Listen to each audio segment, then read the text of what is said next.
In the ruthless calculus of global supremacy, geography is not merely scenery, it is the physics of power, dictating every vector of attack and every constraint of defense.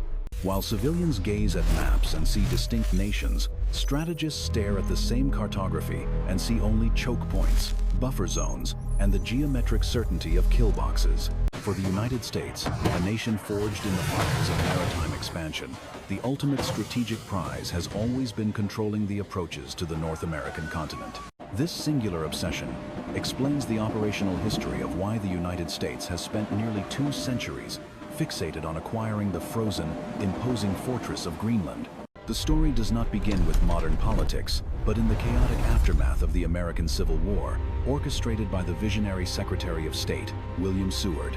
In 1867, Seward executed the purchase of Alaska from the Russian Empire, a bold maneuver widely mocked as Seward's folly by a short-sighted and weary public.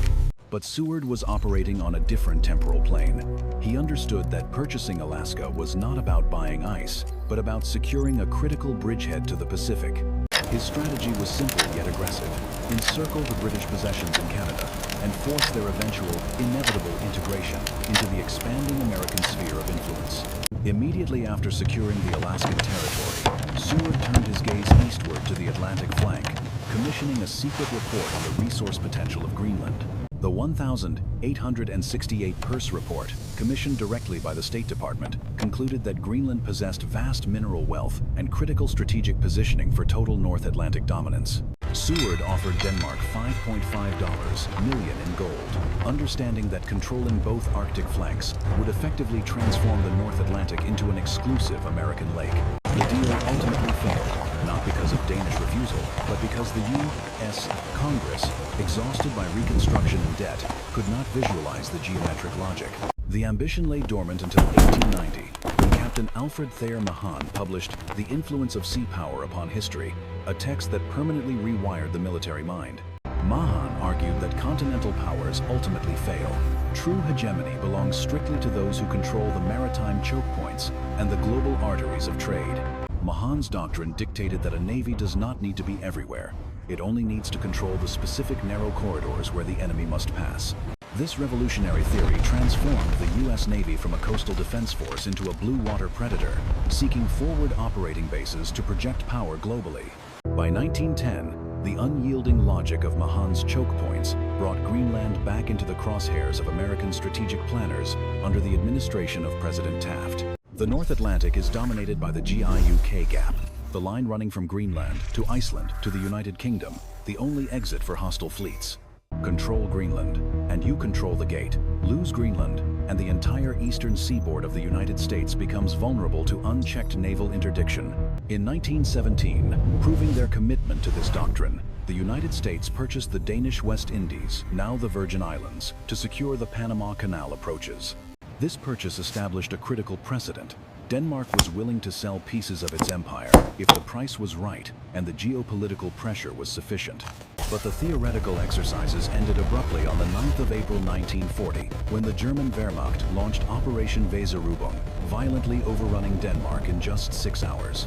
The total collapse of the Danish government created an immediate and terrifying power vacuum in the North Atlantic, leaving Greenland technically ownerless and defenseless. In the grim calculus of 1940, a Nazi-controlled Greenland meant German U-boats and bombers would have an unsinkable aircraft carrier within striking distance of North America. But more critically, it threatened the supply of cryolite, a rare mineral found in commercial quantities only at the Iviktut mine in southwest Greenland. Cryolite was the essential solvent used in the Hall-Héroult process to refine aluminum. Without it, the Allied aircraft industry would grind to a complete halt. The United States, officially neutral but operationally preparing for war, could not allow the Luftwaffe to seize the raw material needed for American fighter planes. Enter Henrik Kaufmann, the Danish ambassador to Washington, a man who decided that true loyalty to his nation meant openly defying his captured government. When Copenhagen ordered him to cooperate with the German occupiers, Kaufmann declared the king a prisoner of war and himself the sole representative of free Denmark. He effectively went rogue, negotiating directly with the U.S. State Department to trade Greenland's sovereignty for American protection against the encroaching Third Reich. On the 9th of April 1941, exactly 1 year after the invasion, Kaufman signed an agreement granting the U.S. military total operational control over the island. Copenhagen charged him with high treason, stripping his rank and seizing his property, but the ink was already dry and American troops were moving. The U.S. Coast Guard immediately deployed cutters to the Greenland Patrol, authorized to seize any vessels suspected of aiding German weather operations in the region. Weather data from Greenland was a strategic asset of the highest order. Knowing the pressure systems over the Arctic allowed one to predict European weather.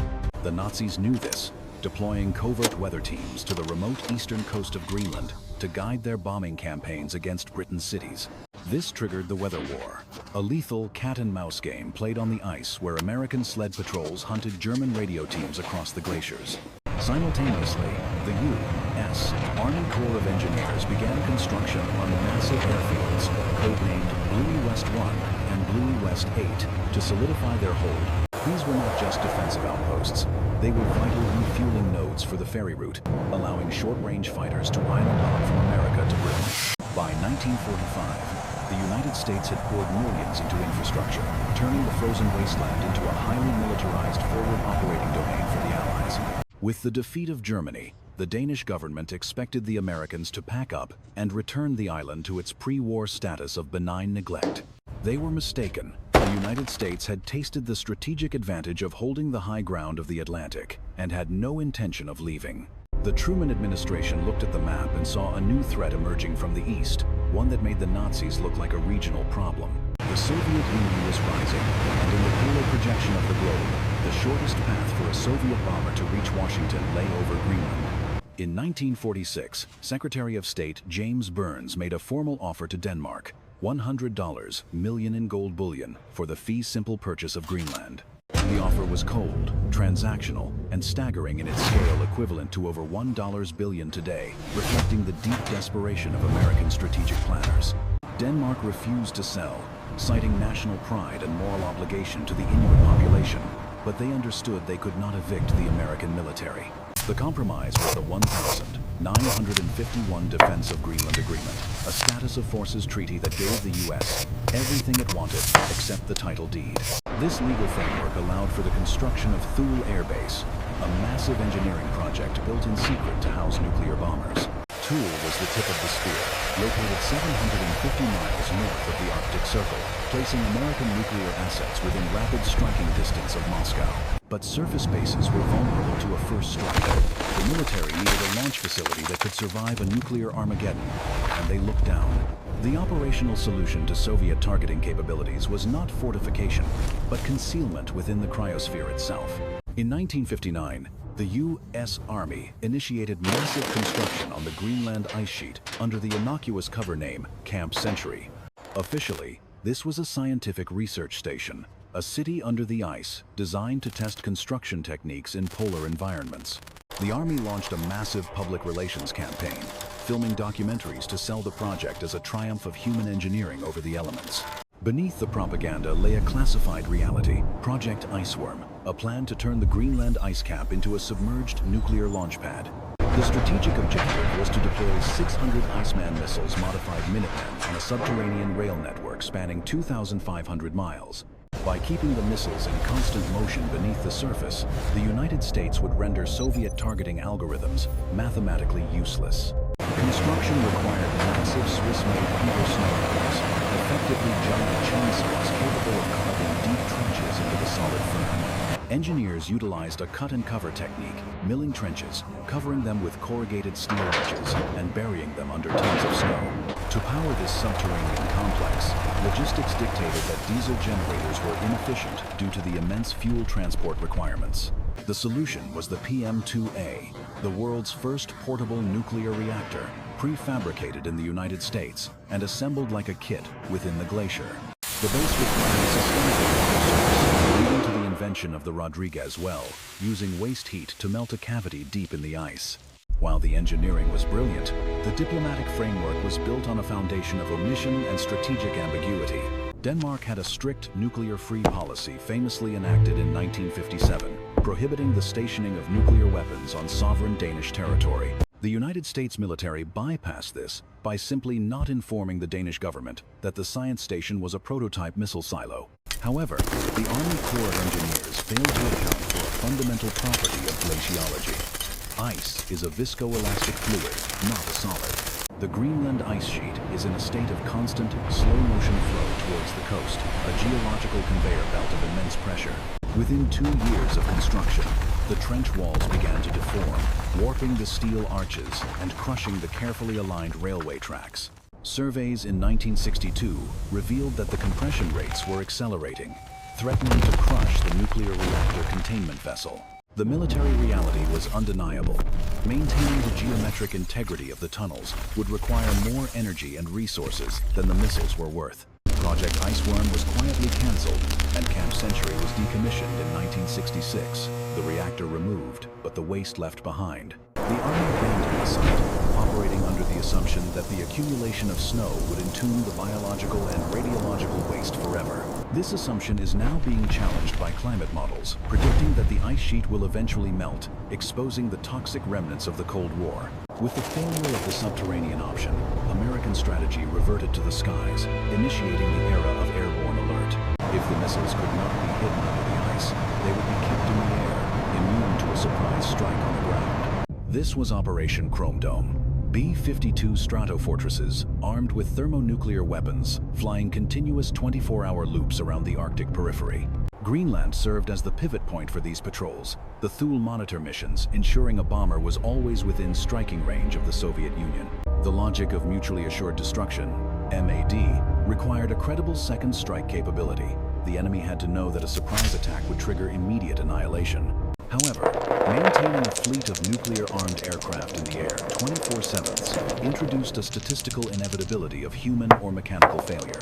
The risk calculus shifted from enemy action to accident probability, a variable that manifested violently in the 1960s.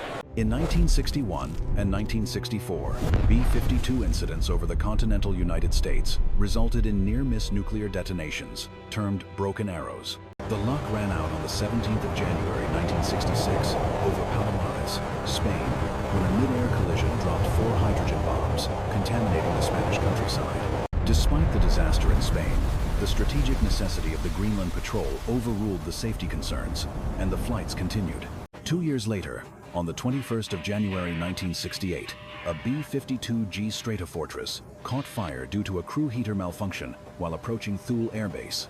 The crew bailed out, and the bomber, carrying 4 B-28-5 thermonuclear bombs, slammed into the sea ice of North Star Bay at 560 miles per hour. The conventional high explosives in the warheads detonated on impact, shattering the plutonium cores and spreading radioactive debris across the ice. It was a dirty bomb scenario on a massive scale, occurring on the territory of a nation that had explicitly banned nuclear weapons. The crash shattered the diplomatic fiction. The presence of nukes in Greenland was now undeniable, plastered across headlines globally. The United States and Denmark launched Project Crested Ice, a massive cleanup operation to scrape the contaminated snow into tank containers. But beneath the surface of the cleanup, a more complex search was underway for a missing secondary stage of one of the weapons. Classified documents, declassified decades later, suggest that not all weapon components were accounted for, fueling speculation of a lost warhead on the ocean floor. The Thule accident effectively ended the era of continuous airborne alert. The political cost and physical risk had finally outweighed the strategic benefit. Yet, the obsession with Greenland did not vanish with the bombers. It merely evolved into a new phase of electronic surveillance and ballistic missile defense. The radar installation at Thule became the northernmost eye of the Ballistic Missile Early Warning System, BMEWS. This phased array radar is capable of tracking objects the size of a toaster over Russia, providing the critical 15-minute warning of an incoming strike. Throughout the remainder of the Cold War, Greenland remained the silent sentinel, the geographic shield that allowed America to sleep. With the collapse of the Soviet Union in 1991, one might assume Greenland's strategic value would depreciate. History, however, abhors a vacuum, and the retreat of one great power simply opened the door for the rise of another. The melting of the Arctic ice cap has begun to unlock shipping lanes and resource deposits that were previously inaccessible. This environmental shift has transformed Greenland from a military buffer zone into an emerging economic battleground for the 21st century.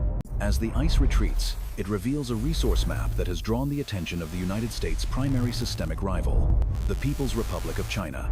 In 2018, Beijing released a white paper declaring itself a near-Arctic state, a geopolitical term invented to justify its intrusion into the polar circle. China's objective is the Polar Silk Road, a strategy to control the trans-Arctic shipping lanes that cut travel time between Shanghai and Hamburg by weeks.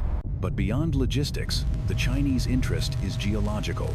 Greenland holds one of the largest undeveloped deposits of rare earth elements on the planet. These elements, neodymium, dysprosium, terbium, are the vitamins of modern industry, essential for everything, from guidance chips in missiles to batteries in electric vehicles. Currently, China controls approximately 90% of the global rare earth supply chain, giving them a chokehold on the production of high-tech Western weaponry. A Chinese state-backed dominance of Greenland's mining sector would effectively grant Beijing a kill switch for the American defense industrial base. The threat moved from theoretical to kinetic in 2018, when a Chinese state-owned construction firm bid to build 3 major airports in Greenland. The project appeared benign infrastructure for tourism, but in the dual-use doctrine of the Chinese Communist Party, civilian infrastructure is pre-positioned military capability. Control over Greenland's air traffic infrastructure would give the People's Liberation Army eyes and ears in the North American Aerospace Warning Zone. The Pentagon, led by Secretary of Defense James Mattis, recognized the airport deal as a Trojan horse maneuver and intervened immediately. Washington exerted intense diplomatic pressure on Copenhagen to reject the Chinese financing, forcing the Danish government to fund the airports themselves. This incident served as a wake-up call in the Situation Room. The Monroe Doctrine extends to the Arctic, and the perimeter was being breached. It was in this context of escalating resource warfare that President Donald Trump raised the question of purchasing Greenland in 2019. The media narrative focused on the absurdity of the proposal, treating it as a real estate tycoon's whim or a diplomatic faux pas. This reaction betrayed a fundamental ignorance of American diplomatic history. The offer was entirely consistent with 150 years of U.S. grand strategy. Trump was essentially repeating the offers made by Seward in 1867 and Truman in 1946, driven by the exact same geopolitical anxieties. The logic remains sound. If you own the territory, you do not have to negotiate for access, and you can deny access to your adversaries permanently. The Danish Prime Minister Mette Frederiksen rejected the discussion as absurd, leading to a brief diplomatic freeze between Washington and Copenhagen. However, the boldness of the offer achieved a specific tactical goal. It forced Denmark and the world to acknowledge the strategic reality of the Arctic. While the purchase failed, the maneuver accelerated the diplomatic re-engagement. Within a year, the United States reopened its consulate in NUKE for the first time since 1953. The State Department began pouring millions into civilian aid packages for Greenland, a soft power offensive designed to dilute Chinese influence. This is the modern iteration of the Great Game, buying influence through investment rather than buying land with gold bullion. The strategic focus has now zeroed in on the Kvanefjeld project, a mining site in southern Greenland containing massive uranium and rare earth deposits. A Chinese-linked company, Shanghai Resources, had acquired a significant stake in the project, aiming to ship the raw ore back to China for processing. In 2021, a newly elected Greenlandic government blocked the project on environmental grounds, specifically citing the uranium byproduct. While framed as an environmental victory, this was a massive strategic win for the United States, effectively freezing China out of a key asset. But the game of whack-a-mole continues. As long as the critical minerals remain in the ground, external powers will vie for the keys to the vault. The United States has responded by forming the Minerals Security Partnership, a bloc of allied nations attempting to build supply chains independent of Beijing. Greenland sits at the center of this new architecture, the physical pivot point where the trade wars and the Cold Wars of the future converge. To understand the stakes, one must look at the F-35 Lightning II, the backbone of NATO's air superiority. Each F-35 requires 920 pounds of rare earth materials. Without a secure supply, the United States cannot build the planes required to defend the supply line. Thus, the security of NUKE, a town of 19,000 people, is directly linked to the operational readiness of the United States Air Force. This reality forces a re-evaluation of the relationship between Washington, Copenhagen, and NUKE. Greenland is technically an autonomous territory within the Kingdom of Denmark, but its move toward independence is accelerating. An independent Greenland with a population smaller than a football stadium, would be unable to defend its own coastline or exclusive economic zone. It would be immediately vulnerable to economic coercion, debt traps, and eventual satellite state status under a power like China. Therefore, American grand strategy demands that Greenland remains firmly anchored in the NATO alliance structure, regardless of its political status. This requires a delicate balancing act, respecting Danish sovereignty, courting Greenlandic goodwill, and aggressively blocking Chinese incursions. The tools have changed from gold bars to development grants, but the objective remains identical to Seward's vision in 1867. The Arctic is warming at twice the global average, and as the ice melts, the white wall that protected North America from the north is dissolving. The Arctic Ocean is transforming from a frozen barrier into a contested maritime domain, a Mediterranean of the north. Russia has revitalized its northern fleet, refurbishing Cold War bases and deploying new hypersonic missiles capable of striking Thule. In response, the U.S. military is quietly upgrading the infrastructure at Thule, now renamed the Tupik Space Base, acknowledging its role in space warfare. The base is no longer just a radar station. It is a critical node in the Space Force network, tracking satellites and debris in polar orbits. If a war were to break out in space, the first shots, or rather, the first data packets, would likely pass through the hardware in Greenland. The island has become a multi-domain battlefield: land, sea, air, space, and the cyber-economic spectrum. The absurd idea of buying Greenland was merely the crude articulation of a sophisticated necessity. America does not necessarily need to own the deed, but it must own the outcome of Greenland's future. As we look toward the 2030s, the contest for the Arctic will define the next phase of global power projection.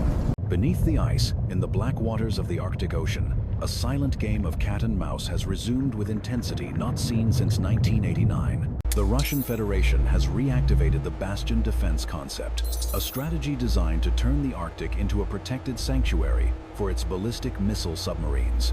The Northern Fleet, headquartered on the Kola Peninsula, operates the new Bore-class submarines, capable of launching Bulava missiles from beneath the polar ice cap. These submarines are the ultimate insurance policy for the Russian state, a second strike capability that is functionally invisible to satellite surveillance. To counter this, the United States Navy must be able to track these vessels as they transit the choke points around Greenland. This revives the critical importance of the GIUK Gap, but with a new, more dangerous variable: hypersonic cruise missiles. Modern Russian hypersonic weapons, like the Zircon, can traverse the Arctic in minutes, maneuvering at speeds that render traditional missile defense mathematics obsolete. Thule, now Pituffik Space Base, is the only sensor array far enough north to detect these launch vectors early enough to calculate an intercept solution. Without the radar horizon provided by Greenland, the entire North American continent is effectively blind to a low-altitude hypersonic decapitation strike. But the threat is not just kinetic, it is digital, flowing through the fiber optic veins that rest on the ocean floor. 99% of transcontinental data, traffic, financial trades, military communications, internet routing travels through undersea cables, not satellites. The Greenland Connect cable system is the digital carotid artery linking North America to Europe via the shortest, lowest latency route. In modern hybrid warfare, a cutting grapple dragged by a fishing trawler can sever these cables, blinding a continent's economy in milliseconds. We have already seen dry runs of this tactic. Russian research vessels have been spotted loitering over critical cable junctions in the North Atlantic. Control of Greenland allows the U.S. and NATO to patrol these cable routes, enforcing a zone of security around the physical infrastructure of the internet. This is why the local Greenlandic operator, TUSAS, has blocked services like Starlink. They understand that digital sovereignty requires physical control of the pipes. Yet, while we worry about the threats coming times to times Greenland, a threat is rising times from times Greenland itself, buried in the ice we discussed earlier. Climate models predict that the Camp Century site will transition from net snow accumulation to net melt by the year 2090, possibly sooner. When that threshold is crossed, the ice will surrender the secrets the Army tried to bury in 1967.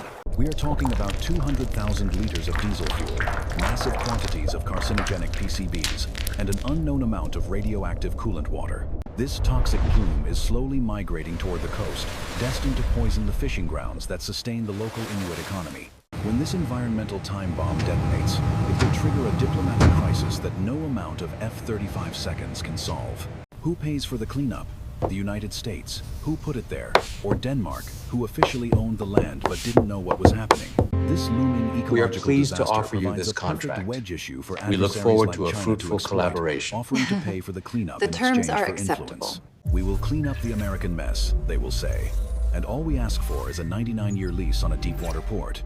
This scenario highlights the fragility of the American position. Our presence relies on treaties signed decades ago, while the physical ground is literally melting away. The strategic imperative, therefore, moves beyond simple military occupation. It requires a whole-of-government integration. This is why the U.S. State Department is now treating NUKE like a capital city, deploying diplomats who specialize in resource management and indigenous affairs. The goal is to build a human shield of diplomatic goodwill to insulate the military bases from political eviction. It is a race against time, physics, and the inevitable shift of the global order toward the poles. As the equatorial regions heat up and become unstable, the Arctic will become the Mediterranean of the 22nd century, the center of trade and conflict. The opening of the Northwest Passage will reroute global shipping, turning Greenland into the Singapore of the North. Ships traveling from Asia to Europe will hug the Greenlandic coast to save fuel and time, bypassing the traditional choke points of Suez and Panama. Whoever holds the keys to Greenland's ports will tax the trade of the future, just as the British taxed the trade of the past at Gibraltar. This economic reality makes the military logic look almost secondary. The prize is the central node of the next global economy. But to hold that prize, America must overcome the tyranny of distance and the harsh reality of Arctic logistics. Every gallon of fuel, every bullet, and every soldier must be shipped in during the brief summer windows, or flown at exorbitant cost. The ice curtain is rising again, but this time, the adversary is not just a rival ideology, but the planetary environment itself. There we are, Context, all finalized. The accidental discoveries Excellent. of the We look past, forward to the next base, steps. the nuke, the crash, serve as warnings. They serve as a reminder that operating in the Arctic carries a friction tax that must be paid in blood and treasure. The United States got lucky in 1968. The nuke didn't go critical. We got lucky with Camp Century. The reactor was removed in time. But in the unforgiving math of great power competition, relying on luck is not a strategy. It is a liability. The future of American security depends on transforming Greenland from a frozen wasteland into an integrated fortress of the North. This brings us back to the original question. Why is the U.S. obsessed with buying Greenland? It is not a sudden impulse of a mercurial president. It is the inevitable conclusion of a 150-year geopolitical algorithm. The algorithm inputs are geography, technology, and resource scarcity. The output is always the same: control Greenland. We tried to buy it to stop the British. We occupied it to stop the Nazis. We militarized it to stop the Soviets. Now, we seek to integrate it to stop the Chinese and secure the supply chain of the future. The actors change, the flags change, and the technology evolves, but the map remains the dictator. And on that map, Greenland is the queen on the chessboard, the piece that protects the king. So, when we joke about accidentally nuking Greenland or accidentally building a secret base, we are trivializing the supreme risks of the Cold War. These were not administrative slip-ups. They were the calculated overhead costs of maintaining a global empire in an environment trying to kill you. The United States dropped hydrogen bombs on the ice, not because we were careless, but because we dared to fly live weapons in the worst weather on Earth. We built a city under the glacier, not because we were stupid, but because the strategic imperative demanded we attempt the impossible. In the arena of great power competition, a failed ambitious project is often more valuable than a successful safe one. The lessons learned from the crushing ice of Camp Century are now being applied to the design of moon bases and Mars habitats. The radioactive cleanup of Thule taught us how to handle containment in sub-zero environments, a skill we may need again soon. History is not just a collection of dates and names to memorize for a test. It is a data set for predicting the future.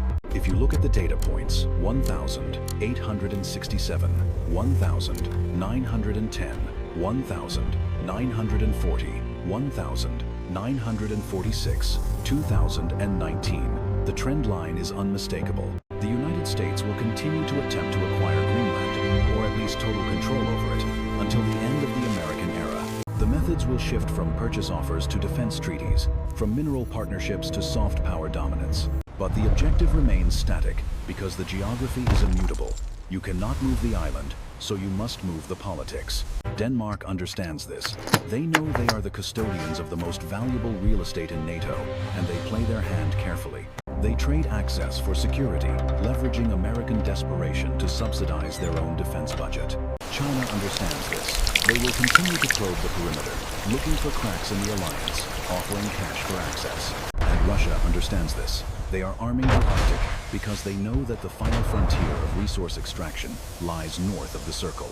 The next time you see a headline about a president wanting to buy a frozen wasteland, do not laugh. Look at the map, look at the trade routes, and look at the missile flight times. Realize that the person asking the question is simply reading the same briefing papers that Seward read in 1867. We are entering an era of resource wars, where the lines on the map will be redrawn by those with the will to enforce them. Greenland is the prologue to this new chapter, the test case for how the world handles the opening of the Arctic. Will it remain a zone of cooperation and science, or will it become the primary theater of the Third World War? The silos under the ice are crushed, and the bombers are no longer on 24-hour alert, but the game has not ended. The pieces have simply reset for the next match, and the stakes control of the Northern Hemisphere have never been higher. Understanding this history is the only way to decode the headlines of tomorrow. If I were your history teacher, the lesson would not be about memorizing the date of the Louisiana Purchase. It would be about understanding the physics of power, logistics, geography, and will. Those are the forces that move nations, start wars, and occasionally, accidentally drop a nuke on a glacier. History is the best predictor of the future, because human nature does not change, and neither does the shape of the continents. The United States is an island nation masquerading as a continental power, and it will always seek to control the sea around it. Greenland is the unsinkable aircraft carrier that guards the castle gate. We wanted it in the 19th century, we occupied it in the 20th, and we will secure it in the 21st. That isn't politics, that is just gravity. If you want to understand the future of warfare, stop looking at the sand and start looking at the snow. The next crisis will not begin in a desert. It will begin on an ice shelf. And when it does, remember that we have been preparing for this fight since 1867. Hopefully, this time, we manage to keep the nukes inside the plane. But if history is any indicator, things are going to get messy before they get resolved. That concludes today's briefing on the strategic imperative of the Arctic. If you want to support the channel and ensure we can keep the lights on in the bunker, check the links below. We have new merchandise available, tactical gear for the discerning historian who knows that winter is coming. Hydrate, stay alert, and keep your eyes on the north.